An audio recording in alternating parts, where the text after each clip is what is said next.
అంటే దీనికి సంబంధించిన న్యూమరికల్ వాల్యూని అది తెచ్చేసుకుంటుంది. ఏది ఈ రోజు డేట్ సంబంధించినటువంటిది.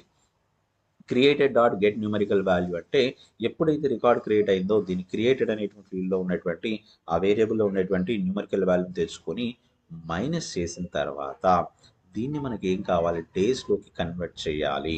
సో డేస్లోకి కన్వర్ట్ చేయాలంటే మనకు క్యాలిక్యులేషన్ ఉంది, అందరికీ తెలుసు అనుకుంటాను. ఇక్కడ మిల్లీ సెకండ్స్లో నుండి సెకండ్స్లోకి కన్వర్ట్ చేయాలా, సెకండ్స్లో నుండి మినిట్స్లోకి కన్వర్ట్ చేయాలి, మినిట్స్లో నుండి అవర్స్లోకి కన్వర్ట్ చేయాలి, అవర్స్లో నుండి డేస్లోకి కన్వర్ట్ చేయాలి. అదే దాని యొక్క కాన్సెప్ట్, అంతే.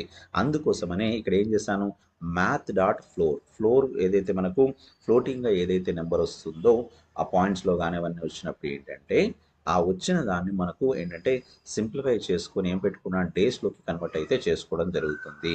So difference in milli seconds వచ్చినటువంటి వాల్యూ ఏదైతే ఉందో దాన్ని డివిజన్ ఏం చేస్తున్నా నేను, సో 1000 ఇంటూ 60 ఇంటూ 60 ఇంటూ 24 ఎందుకు ఇచ్చాను ఇక్కడ 1000 ఇంటూ 60 ఇంటూ 60 ఇంటూ 24 అంటే మీకు 1000 అనేటువంటిది ఏం చెప్తుంది, మిల్లీ సెకండ్స్లో నుండి సెకండ్స్లో కన్వర్ట్ చేయడానికి చెప్తుంది.